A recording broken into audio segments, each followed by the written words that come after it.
Hello students, welcome to physics learning hub, जहाँ पे हम फिजिक्स के कॉन्सेप्ट को बेसिक से एडवांस लेवल तक कवर करते हैं। तो चलिए आज हम स्टार्ट करेंगे क्लास 12 फिजिक्स का ये लेक्चर नंबर 1।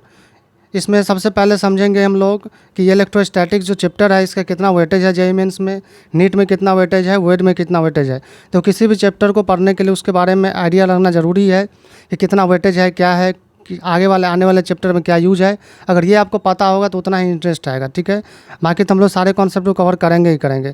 तो देखो, अगर बात करें हम लोग जेईई मेन का, तो देखो जेईई मेन में अगर बात करें इलेक्ट्रोस्टैटिक का वेटेज का, तो जेईई मेन में,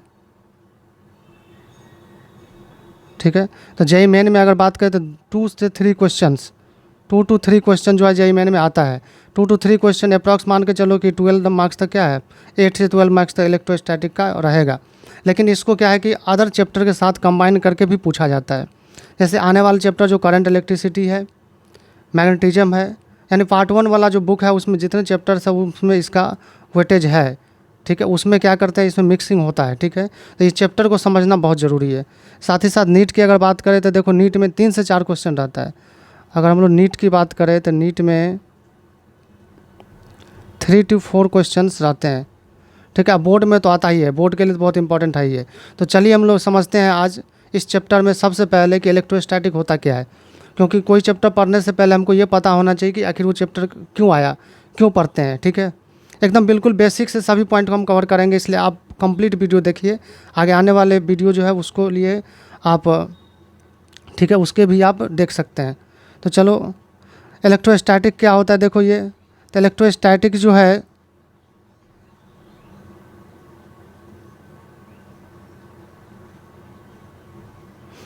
देखो इलेक्ट्रोस्टैटिक क्या है कि फिजिक्स का ऐसा ब्रांच है जिसमें हम लोग रेस्ट चार्ज के जो भी इफेक्ट्स होता है, जो भी प्रॉपर्टीज होता है उसके बारे में पढ़ते हैं, ठीक है। उसके विषय में क्या करते हैं हम लोग, स्टडी करते हैं। यानी अगर बात करें, मान लो कोई चार्ज है, लेट से कोई चार्ज प्लस क्यू है, ठीक है, और ये चार्ज क्या रेस्ट में है। तो ये चार्ज अगर रेस्ट में है, रेस्ट का मतलब क्या होता है, वेलोसिटी जीरो होगा। रेस्ट का मतलब क्या है, वेलोसिटी जीरो होगा, यानी पोजीशन नहीं बदलेगा। तो लेट से मान लो ये वेलोसिटी इसका क्या है, जीरो है। तो चार्ज रेस्ट में है तो इसका जो भी प्रॉपर्टीज होगा इसको हम लोग इलेक्ट्रोस्टैटिक में पढ़ते हैं। ये तो सही है बिल्कुल, लेकिन इसमें थोड़ा सा और हम लोगों को कुछ बात ऐड करना पड़ेगा। ये तो बुक में भी लिखा रहता है, लेकिन इसमें क्या है कि अगर हम डिटेल एनालिसिस करें तो इसमें कुछ एडिशन की ज़रूरत है। जैसे मान लो इलेक्ट्रोस्टैटिक में क्या पढ़ेंगे, जैसे फर्स्ट चैप्टर एनसीईआरटी का बात करें, अगर एनसीईआरटी, ठीक है, तो एनसीईआरटी का पहला चैप्टर है electric charges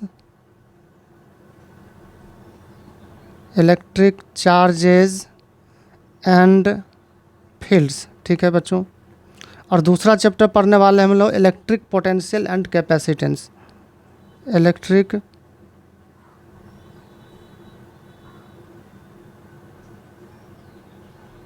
potential and capacitance. देखो ये दोनों चैप्टर को कंबाइंड फॉर्म क्या बोलेंगे, ये दोनों को कंबाइंड फॉर्म की बात करें तो यही कहलाता है इलेक्ट्रोस्टैटिक्स, ठीक है। यही इलेक्ट्रोस्टैटिक पढ़ने वाले हम लोग। लेकिन यहाँ पर एक टर्म है देखो, पोटेंशियल।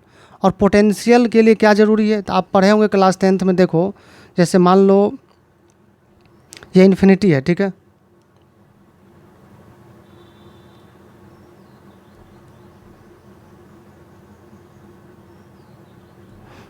जैसे इन्फिनिटी, इसके इधर मान लो इन्फिनिटी, यानी यहाँ पे चार्ज का कोई इफेक्ट नहीं है। तो यहाँ से एक चार्ज को यहाँ तक हम लोग लाएंगे, मान लो पॉइंट पी तक।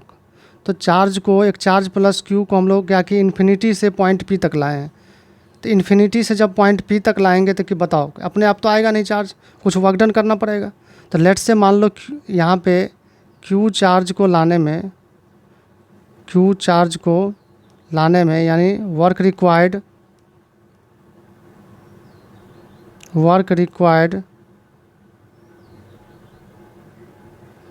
टू ब्रिंग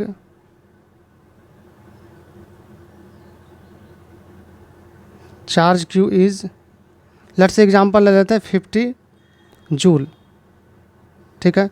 और क्यू मान लो ये 5 कूलम का चार्ज है। तो क्या तुम बता सकते हो कि 1 कूलम को, 1 कूलम चार्ज को इन्फिनिटी से पॉइंट पी तक लाने में कितना वर्क डन करना पड़ेगा। बिल्कुल बता सकते हैं सर, 5 कूलम को लाने में 50 जूल हो रहा है, तो 1 कूलम के लिए क्या करेंगे, 5 से डिवाइड कर देंगे। तो वर्क रिक्वायर्ड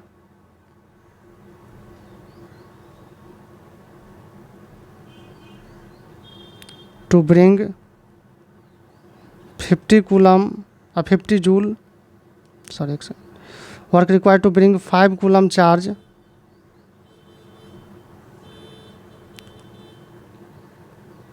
कितना दिया है 50 जूल, तो 1 कूलम को निकाल लो, 1 कूलम को लाने में कितना इज कितना 50 बाई कितना कर देंगे 5, यानी कितना होगा 10 जूल। ठीक है, तो याद रखना कि 1 कूलम को लाने में जितना वर्क डन करना पड़ता है इन्फिनिटी से, वही उस पॉइंट को पोटेंशियल होता है, यानी ये पॉइंट पी का क्या होगा, ये पोटेंशियल हो जाएगा। पॉइंट पी का पोटेंशियल यानी हम लिख सकते हैं वीपी यानी potential of point P, potential of P equal to कितना 10 वोल्ट हो जाएगा। ठीक है, तो देखो यहाँ पर क्या किए हम लोग, चार्ज को मूव कराए हैं। जब पोटेंशियल किसी पॉइंट के निकालेंगे तो चार्ज को क्या किए, मूव कराए हैं। तो अगर हम लोग इलेक्ट्रोस्टैटिक में पढ़ें केवल कि रेस्ट चार्ज का प्रॉपर्टी स्टडी करना, तो बताओ ये क्या है, पूरा सही है कम्प्लीटली?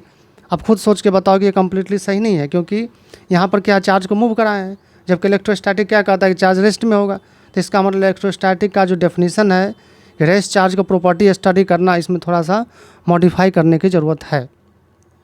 तो हम लोग कैसे मॉडिफाई करेंगे, तो देखो उसके लिए क्या करेंगे, पोटेंशियल ठीक है, यहाँ हम चार्ज को मूव करा है, लेकिन चार्ज को एकदम स्लोली मूव कराया जाता है। चार्ज को क्या करना है, एकदम स्लोली मूव कराना है।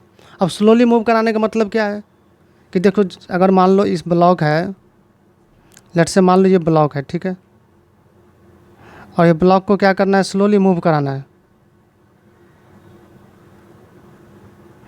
ठीक है, ब्लॉक को क्या करना है हम लोगों को,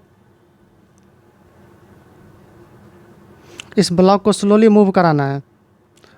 ठीक, अब मान लो कि इधर क्या है, एक फोर्स F1 लग रहा है इधर की तरफ मान लो, ठीक है, और इधर से क्या लग रहा है F2। तो बताओ तो F1 और F2 लगभग क्या होना चाहिए, लगभग बराबर वैल्यू का होना चाहिए, तब स्लोली मूव करेगा। अगर बहुत ज़्यादा F1 हो जाए, F1 बहुत ज़्यादा हो जाएगा, F1 बहुत ज़्यादा हो जाएगा, मतलब क्या है, ये इधर फास्ट मूव करने लगेगा। तो ऐसा हम नहीं कर सकते हैं। ठीक है, और F2 यहाँ, तो इससे फ़ायदा क्या होगा कि जैसे कोई चार्ज को हम लोग लाएंगे प्लस Q को, तो इस पर इलेक्ट्रोस्टैटिक जो फोर्स लगेगा, इधर मान लो इलेक्ट्रिक फोर्स लग रहा है, और इधर क्या लगेगा, एक्सटर्नल फोर्स। तो एक्सटर्नल यानी हम लोग जो बाहर से लगा रहे हैं, दोनों बराबर मानेंगे। यानी हम लोग लिख सकते हैं अप्रॉक्सीमेटली कि अब इलेक्ट्रिक फोर्स बराबर कितना लिख सकते हैं, एक्सटर्नल फोर्स। ये कॉन्सेप्ट लगाएंगे क्योंकि स्लोली मूव कराना है, इलेक्ट्रोस्टैटिक में क्या कराना है, स्लोली मूव कराना है। तो ये बात एकदम याद रखेंगे, बहुत इंपॉर्टेंट है। तो ये कहाँ से निकल के आ गया कॉन्सेप्ट कि चार्ज को स्लोली मूव कराना है, तब जाके ये निकला। ठीक है, तो अब समझते हैं कि इलेक्ट्रोस्टैटिक का कंप्लीट डेफिनेशन। तो देखो इलेक्ट्रोस्टैटिक क्या है, कंप्लीट डेफिनेशन। ठीक है, इलेक्ट्रोस्टैटिक्स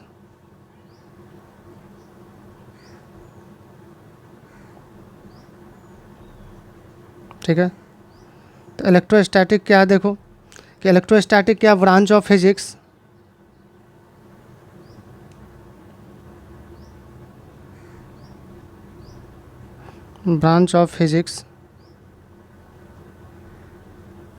which deals with, ठीक है, which deals with the properties of charge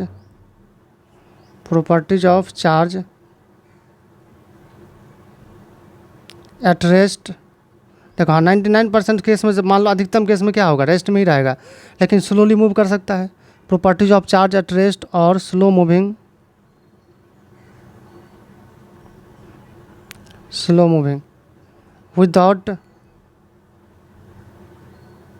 without using battery. देखो याद रखना कि हम लोग इलेक्ट्रोस्टैटिक में रेस्ट चार्ज के प्रॉपर्टीज़ के बारे में पढ़ते हैं, लेकिन कहीं भी बैटरी से कनेक्ट नहीं करेंगे। बैटरी से अगर कनेक्ट करोगे तो क्या होगा, बैटरी एज ए क्या है, बैटरी एज ए बिहेव करता है एनर्जी सप्लायर। यानी चार्ज को अगर एनर्जी देना है तो कैसे देंगे, हम लोग बैटरी के द्वारा देंगे, बैटरी से कनेक्ट करेंगे। तो जब बैटरी से कनेक्ट करेंगे तो चार्ज क्या लगातार मूव करने लगेगा, कंटिन्यूसली क्या होगा, मूव करने लगेगा। तो जब कंटिन्यूसली मूव करेगा तो क्या होगा, उसमें करंट आ जाएगा, और करंट के लिए सेपरेट चैप्टर है, इसलिए बैटरी का कनेक्ट हम लोग नहीं करेंगे। यानी बैटरी क्या मानेंगे, battery act as energy supplier, energy देगा, ठीक है, एनर्जी सप्लायर, ठीक है। यानी बैटरी आज एनर्जी सप्लायर, तो एनर्जी हम लोग को नहीं देना है। अगर एनर्जी दे देंगे तो क्या कंटिन्यूसली मूव कर लेता है, ठीक है। तो ये समझ में आ गया इलेक्ट्रोस्टैटिक का डेफिनेशन क्या है। ब्रांच ऑफ फिजिक्स होता है जिसमें हम लोग रेस्ट चार्ज और स्लो मूविंग चार्ज के प्रॉपर्टीज़ के बारे में पढ़ते हैं, ठीक है। लेकिन कहीं भी हम लोग चार्ज को बैटरी से कनेक्ट नहीं करेंगे। क्यों नहीं करेंगे? क्योंकि अगर कनेक्ट कर देंगे तो क्या होगा, करंट आ जाएगा। तो ये हुआ कंप्लीट डेफिनेशन इलेक्ट्रोस्टैटिक का, ठीक है। अब देखो इलेक्ट्रोस्टैटिक हो चाहे करंट इलेक्ट्रिसिटी हो, मैग्नेटिज्म हो, हर जगह क्या है, हम लोगों को हर चार्ज का ज़रूरत पड़ेगा। यानी पूरे इलेक्ट्रोमैग्नेटिज्म का जो पार्ट 1 बुक है उसका हीरो कौन है, चार्ज है। तो इसलिए हम लोगों को इसके बाद समझना पड़ेगा कि चार्ज क्या होता है, क्योंकि हर जगह चार्ज के बारे में हम लोगों को यूज आएगा, यानी चार्ज का प्रॉपर्टीज यूज होगा, ठीक है। तो चलो स्टार्ट करते हैं हम लोग कि चार्ज क्या होता है। देखो चार्ज,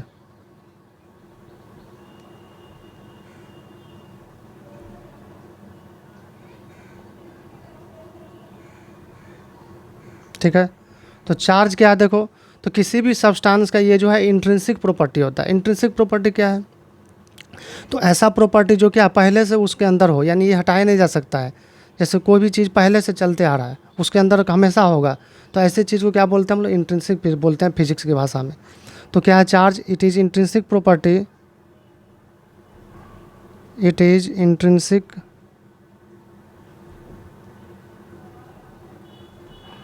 प्रॉपर्टी, यानी एक टाइप का बेसिक प्रॉपर्टी कह सकते हो, जैसे फंडामेंटल प्रॉपर्टी, ठीक है। जैसे मास भी क्या फंडामेंटल प्रॉपर्टीज है।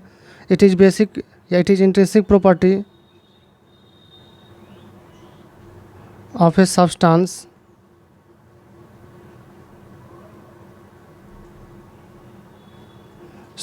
ड्यू टू विच, जिसके कारण क्या हो, electrical effects and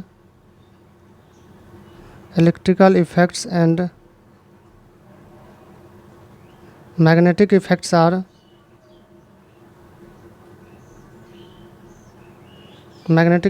are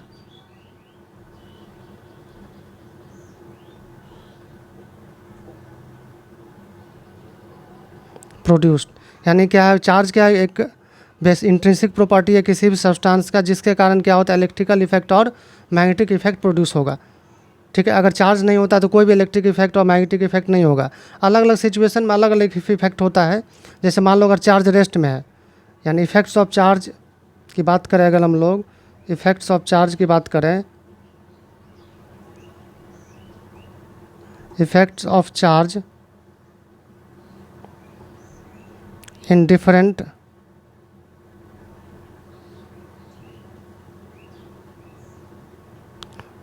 condition, तो अलग अलग कंडीशन में अगर चार्ज की इफेक्ट की बात करें, तो मान लो अगर चार्ज रेस्ट में, अगर चार्ज इज एट रेस्ट, तो देखो यहाँ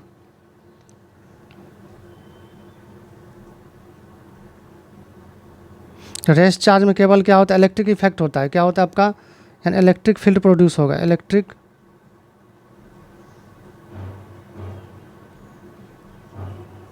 यानी केवल इलेक्ट्रिक फील्ड होगा। अगर मान लो चार्ज क्या है, मोशन में है, लेकिन मोशन में भी क्या है, कांस्टेंट वेलोसिटी से मूव कर रहा है, तो moving with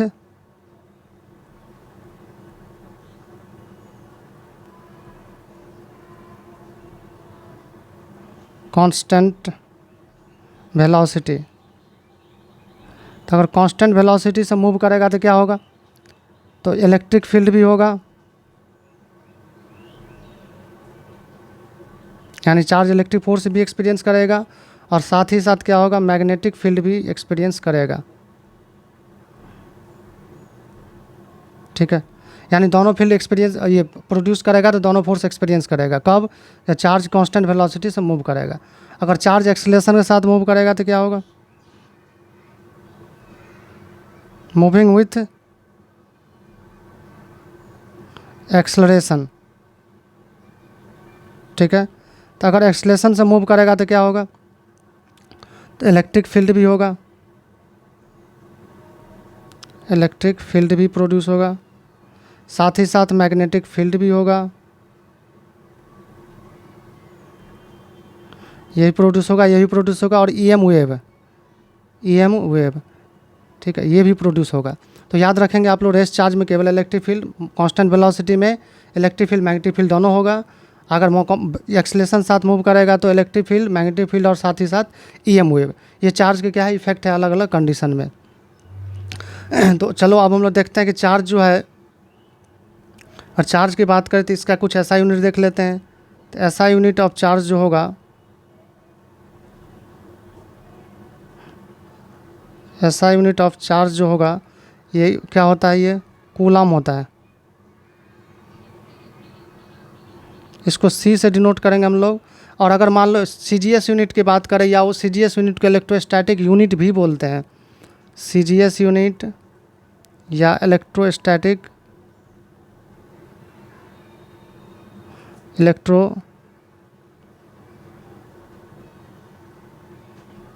electrostatic unit is stat coulomb. क्या होता है, स्टैट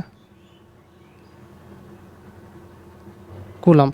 और याद रखना है कि 1 कूलम इज इक्वल टू 3 × 10⁹, ठीक है, स्टैट कूलम, ठीक है। तो ये हम लोग समझ ले कि ऐसा यूनिट क्या होता है, कूलम होता है। सी जी एस यूनिट या इलेक्ट्रोस्टैटिक यूनिट जो होता है ये स्टैट कूलम होता है। अब जो बहुत इंपॉर्टेंट है, देखो चार्ज का हम लोग बात करेंगे प्रॉपर्टीज क्या होता है, ठीक है। तो देखो इससे पहले ये भी समझ लो, चार्ज 2 टाइप का होता है, ये कौन बताए थे। तो देखो देयर आर, कितने टाइप का चार्ज होता है, 2 टाइप का चार्ज होता है, पॉजिटिव चार्ज और नेगेटिव चार्ज। और ये कौन बताए थे, बेंजामिन फ्रैंकलिन, ठीक है, 600 BC में। देखो तो in 600 BC there are 2 types of charge given by Benjamin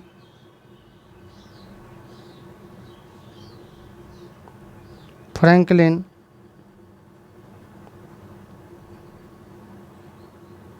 कब दिए थे, इन 600 BC। 600 BC में क्या है, बेंजामिन फ्रैंकलिन बताए थे कि 2 चार्ज टाइप का चार्ज होता है, एक पॉजिटिव चार्ज होता है और एक नेगेटिव चार्ज होता है, ठीक है। तो चार्ज कौन कौन होगा बताओ, एक होता है positive charge,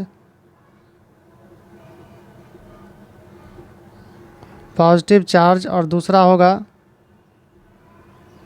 negative charge,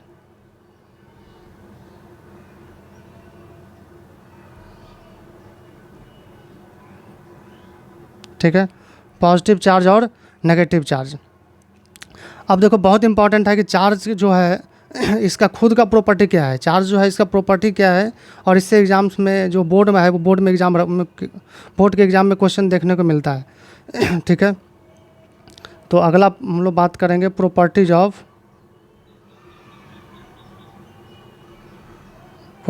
of charge,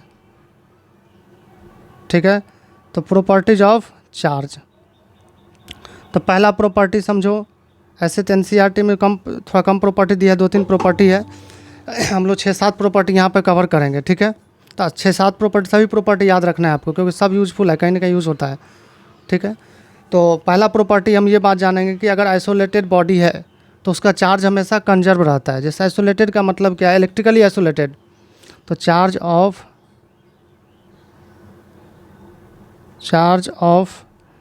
N electrically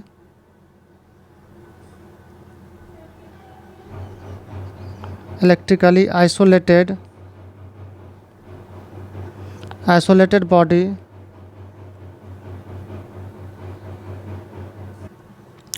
charge of an electrically isolated body always remains conserved. यानी इलेक्ट्रिकली आइसोलेटेड बॉडी जो है उसका चार्ज हमेशा क्या रहेगा, कंजर्व रहेगा। जैसे मान लो कि एक बॉडी है ए, मान लो एक बॉडी क्या है ए और एक बॉडी क्या है बी। लेट से इस पे क्या है आपका +2 कूलम चार्ज है, इस पे मान लो क्या है आपका +6 कूलम चार्ज है। अब दोनों क्या कि हम लोग कांटेक्ट में लाए, दोनों क्या कि हम लोग कांटेक्ट में लाएंगे।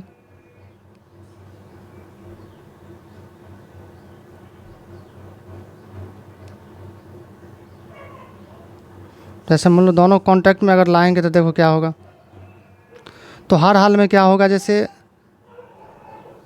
ठीक है कांटेक्ट में लाए हम लोग और फिर क्या किया हम लोग, इसको रिमूव किए, तो फिर रिमूव किए तो इस पर चार्ज कितना आएगा हमें नहीं पता है, जैसे ए है और ये बी है, तो इस पर मान लो लेट से क्यू ए चार्ज आया और इस पर चार्ज कितना है क्यू बी। तो याद रखना इनिशियल चार्ज इक्वल टू क्या रहेगा, initial charge is equal to final charge. ठीक है, सिस्टम का चार्ज क्या रहता है, हमेशा कंजर्व रहेगा। तो आप लिख सकते हैं यहाँ पे +2 कूलम चार्ज इनिशियली था, +2 और +6 इज इक्वल टू कितना लास्ट में कितना Q A plus Q B. तो इलेक्ट्रिकली आइसोलेटेड बॉडी है इसलिए चार्ज क्या रहेगा, कंजर्व रहेगा। बाहर से किसी भी तरह का पोटेंशियल वगैरह कनेक्ट हम लोग नहीं किए, चार्ज क्या रहेगा, कंजर्व रहेगा। तो ये पहला प्रॉपर्टी कि आइसोलेटेड बॉडी का चार्ज हमेशा क्या रहेगा, कंजर्व रहेगा। सेकेंड प्रॉपर्टी है,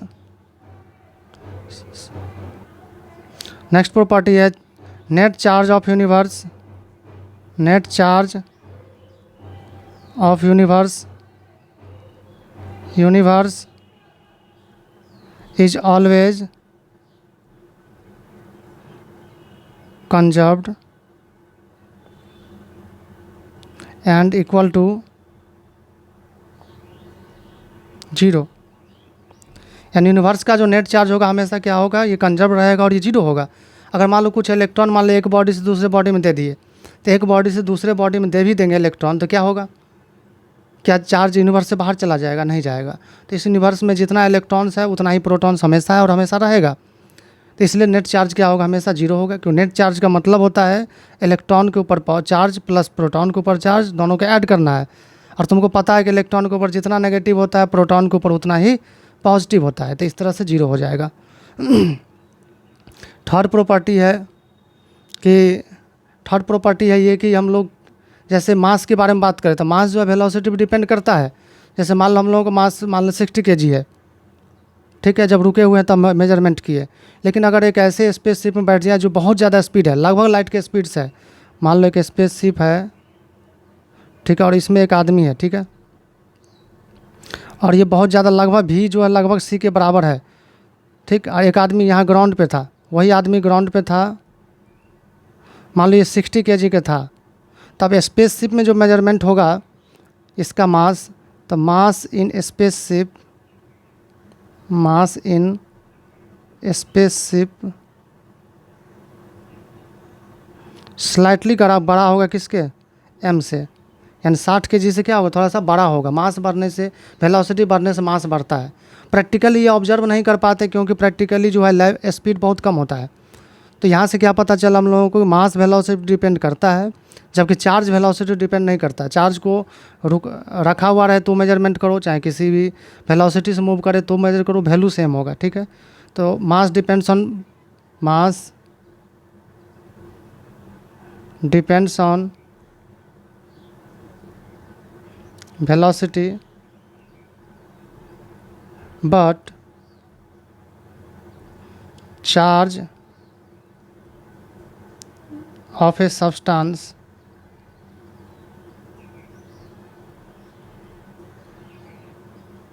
does not depend on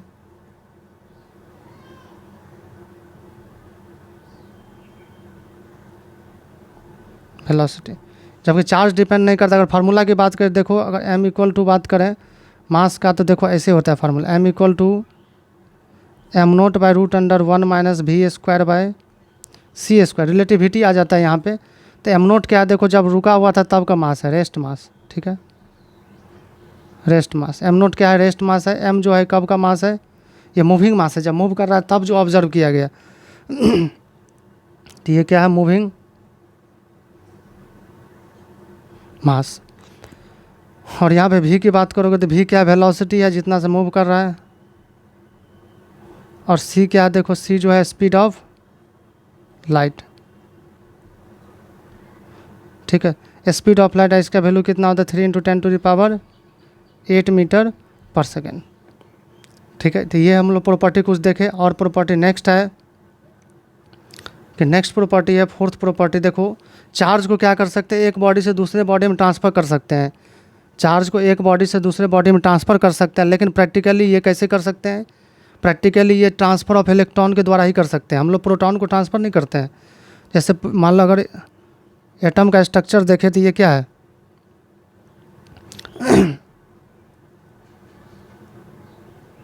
अगर स्ट्रक्चर की बात करें हम लोग तो देखो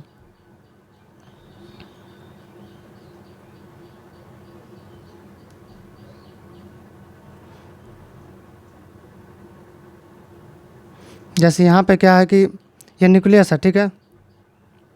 तो न्यूक्लियस के अंदर क्या होता है, पॉजिटिव चार्ज होता है, प्रोटॉन और न्यूट्रॉन होता है, और इलेक्ट्रॉन क्या होता है, इसके ऑर्बिट में क्या होता है, रिवॉल्व करते रहता है।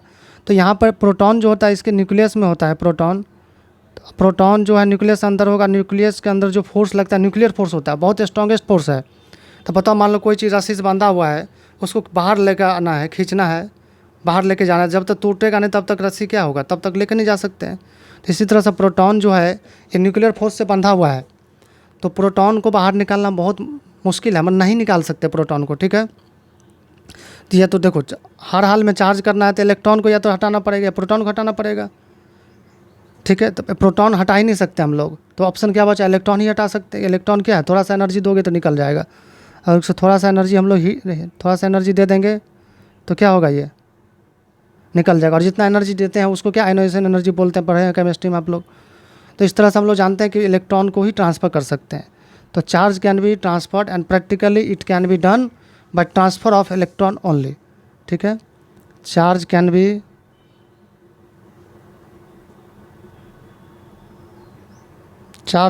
transferred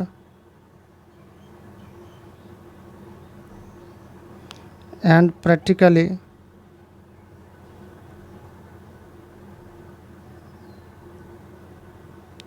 it can be done by transfer of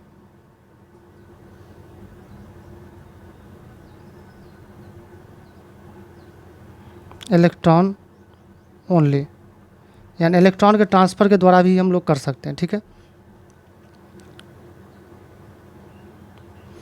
तो नेक्स्ट प्रॉपर्टी है, फिफ्थ प्रॉपर्टी है कि देखो अब यहाँ तक हम लोग समझ लिए। उसके बाद चार्ज जो होता है एडिटिव नेचर का होता है, यानी चार्ज को डायरेक्ट स्केलर तरीके से क्या कर सकते हैं, ऐड कर सकते हैं। चार्ज को ऐड या सब्ट्रैक्ट करने के लिए वेक्टर मेथड का यूज़ हम लोग नहीं करेंगे। तो ये एनसीईआरटी में भी लिखा हुआ है। तो चार्ज इज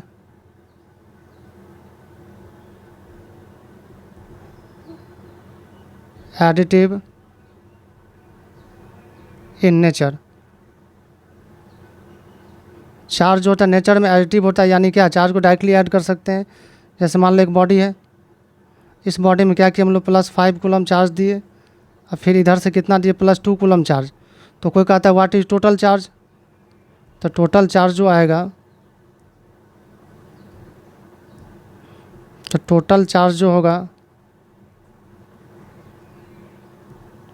क्या होगा, टोटल चार्ज तो 5 कूलम प्लस कितना 2 कूलम। तो डायरेक्टली ऐड कर सकते हैं हम लोग, बोल सकते हैं 7 कूलम।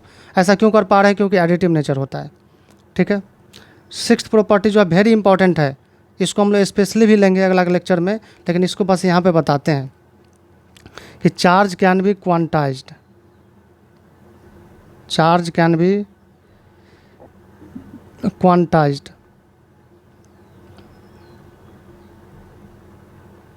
चार्ज को क्या कर सकते हैं हम लोग, क्वांटाइज कर सकते हैं।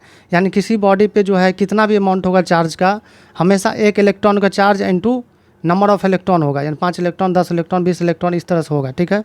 मतलब 20 नहीं, बहुत ज़्यादा संख्या में होता है, समझा रहे हैं बस ऐसे। जैसे मान लो कोई सब्सटेंस है, ठीक है, तो इसके अंदर कितना भी अमाउंट चार्ज ले लो, प्लस क्यू कितना भी हो जाए, क्यू का मतलब कितना कूलम तुम्हें जितना लेना है बोलो, 10 कूलम, 5 कूलम, 2 कूलम, -5 20 कूलम, जितना भी कूलम चार्ज लेना है, हमेशा क्या होगा, n इंटू 1.6 इंटू 10⁻⁻19 कूलम, हमेशा इतना ही चार्ज होगा। और n जो होगा इंटीजर होता है, n क्या होता है, इंटीजर, कभी ये फ्रैक्शन संभव नहीं है। और ये जो वैल्यू है बच्चों, ये वाला, ये जो वैल्यू है इसको e से डिनोट करते हैं। तो q इक्वल टू कितना होगा, n। ये जो वैल्यू है इसको e से दिखाते हैं, याद रखना, ये जो वैल्यू है इसको e से दिखाते हैं, ना कि फॉर इलेक्ट्रॉन, ठीक है। इसको हम लोग और डिटेल में बात करेंगे क्वांटाइजेशन ऑफ चार्ज को लेक्चर नंबर 2 में, ठीक है, क्योंकि उससे क्वेश्चन भी आता है, उससे कुछ न्यूमेरिकल्स भी हम लोग बहुत वैराइटीज ऑफ न्यूमेरिकल डिस्कशन करेंगे। तो कंप्लीट इलेक्ट्रोस्टैटिक्स को हम लोग एकदम बेसिक से एडवांस लेवल तक कवर करेंगे। आप लोग इस चैनल को सब्सक्राइब कर लीजिए, ठीक है, दोस्त लोगों को भी शेयर कीजिए। और आपको आशा दिलाते हैं कि जेईई मेंस, नीट और जितने कंपटीशन एग्जाम है सब क्वेश्चन आपसे बनेगा, बस एक बाय एक 1 बाय 1 लेक्चर देखिए, आपको कहीं से नीड नहीं पड़ेगा, ठीक है। ठीक है।